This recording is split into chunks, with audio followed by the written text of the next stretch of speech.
ఆవుల దగ్గర నుంచి ఆ ఆవులు high feeding of pure vegetable oils such as repressed oil, cotton, palm oil ఇటువంటివి తిన్న పరిస్థితులు ఆ ఆవులో ఉంటే ఈ రిపోర్ట్లు ఈ మాదిరిగా రావచ్చు అని కూడా చెప్పడం జరిగింది. ఆర్ ఇటువంటి రిపోర్టు ఏదైనా cow suffering from serious under feeding, అంటే ఒక ఆవు అండర్ ఫీడింగ్ లో ఉన్నప్పుడు, సరిగ్గా తిండి తిననప్పుడు ఆ ఆవులో నుంచి పాలు తీసినప్పుడు కూడా ఇలాంటి రిజల్ట్సే వస్తాయంట.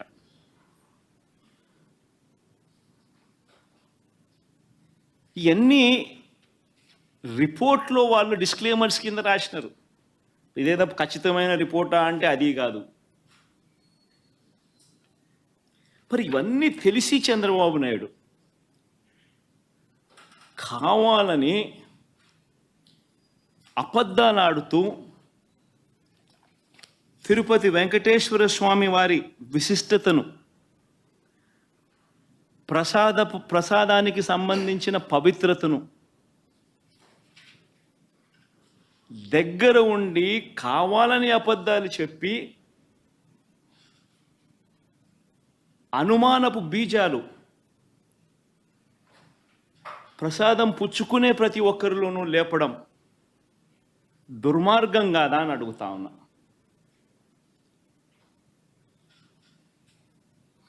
అపవిత్రం కాదా అని అడుగుతా ఉన్నా.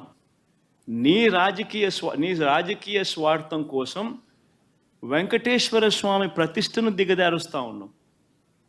నీ రాజకీయ స్వార్థం కోసం వెంకటేశ్వర స్వామి ప్రసాదానికి సంబంధించిన విశిష్టతను దిగజారుస్తా ఉన్నావు. జరగనిది జరిగినట్టుగా, అనిమల్ ఫ్యాట్తో తయారు చేసినట్టుగా ఒక అబద్ధాన్ని ప్రచారం చేస్తా ఉన్నావు.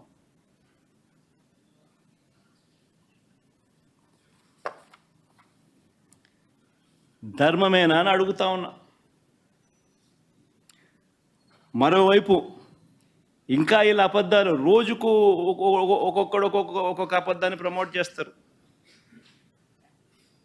ఈ మధ్యకాలంలోనే ఇంకొక అబద్ధాలను వీళ్ళు ప్రమోట్ చేస్తూ నందిని బ్రాండ్ను కూడా వాడడం లేదని అంటాడు. కేఎంఎఫ్ పక్కన కర్ణాటక మిల్క్ ఫెడరేషన్ వారి నందిని బ్రాండ్ అని. నేను అడుగుతా ఉన్నా, 2015 నుంచి 2019 చంద్రబాబు నాయుడు గారి హయాంలో 2015 నుంచి 2018 అక్టోబర్ దాకా నందిని బ్రాండ్ ఎందుకు లేదు? చంద్రబాబు నాయుడు గారు కొనుగోలు చేసిన 6 నెలలకు ఒకసారి పిలిచిన టెండర్ల ప్రక్రియలో ఎందుకు లేదు?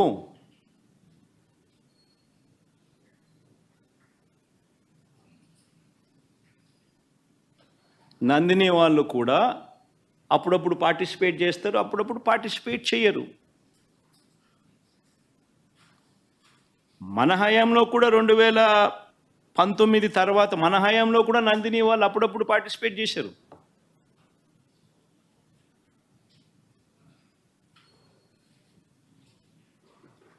రేటు ఇంకోటి అంటాడు, 320 రూపాయలకి నెయ్యి ఎట్టు వస్తుందని. ఇంకా ఆశ్చర్యకరమైన విషయం అండి, నాకు అర్థం కాల.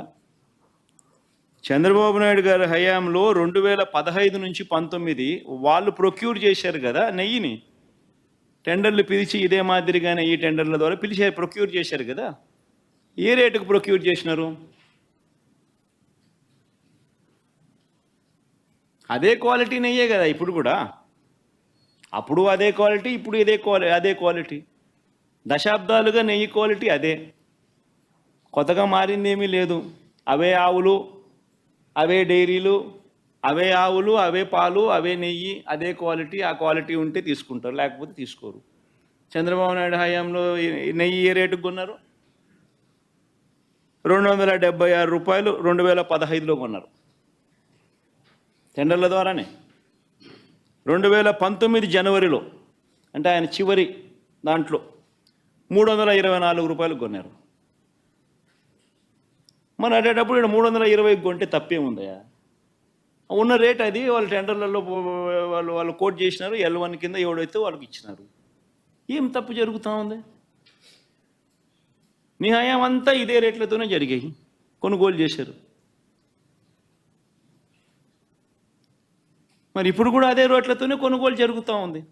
కేవలం చంద్రబాబు నాయుడు ఇప్పుడు ఆయన హెరిటేజ్ పాలను కార్టెల్ ఫామ్ చేసి నెయ్యి రేట్లు పెంచేసి ఆ కార్టెల్లో చంద్రబాబు నాయుడు హెరిటేజ్ కంపెనీ లాభపడాలనే ఉద్దేశంతో కొత్తగా ఇప్పుడు రేట్లు పెంచడం కోసం అని చెప్పి కొత్తగా ఇప్పుడు మాట్లాడుతూ ఉన్నాడు చంద్రబాబు నాయుడు. అదే క్వాలిటీ నెయ్యి, అయ్యే స్పెసిఫికేషన్స్ నువ్వు అడిగేది.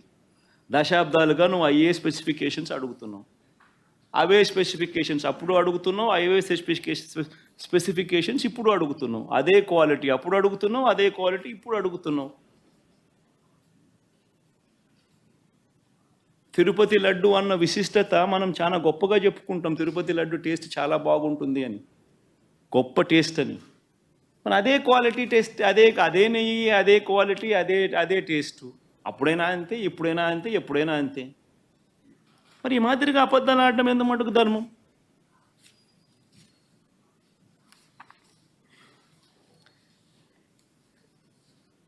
చంద్రబాబు గారి పాపాలు నిజంగా ఒక్కొక్కటిగా కూడా బయటకు వస్తూ ఉన్న నేపథ్యంలో ప్రజలందరూ కూడా చంద్రబాబు నాయుడు గారిని వేలెత్తి చూపించే కార్యక్రమం జరుగుతూ ఉన్న నేపథ్యంలో చంద్రబాబు నాయుడు గారు ఈ మధ్యకాలంలోనే లడ్డూ టాపిక్లో చంద్రబాబు గారు ఎప్పుడైతే ఈ మాదిరిగా చంద్రబాబు నాయుడు గారు ప్రజలు చంద్రబాబు నాయుడు గారు చేసిన తప్పును ఎప్పుడైతే తప్పులు పట్టడం మొదలుపెట్టారో, ప్రజలకు ఎప్పుడైతే వాస్తవాలు తెలియడం మొదలెట్టాయో, అప్పుడు ఈ పెద్ద మనిషి ఏం చేస్తాడు? టాపిక్ డైవర్ట్ చేయడం చేస్తూ ఏమంటాడు? టాపిక్ డైవర్ట్ చేయడం కోసం ఏమంటాడు? డిక్లరేషన్ సర్టిఫికేట్ అంటే. ఇప్పుడు నిజంగా ఆశ్చర్యం కాదా? జగన్ ఏమన్నా కొత్తనా? రాజశేఖర రెడ్డి గారు ఏమన్నా కొత్తనా? నా మతం ఏమిటని తెలీదా ఎవరికైనా ఆంధ్ర రాష్ట్రంలో కానీ దేశంలో కానీ? నా కులం ఏమిటి అని చెప్పి ఎవరికి తెలీదా?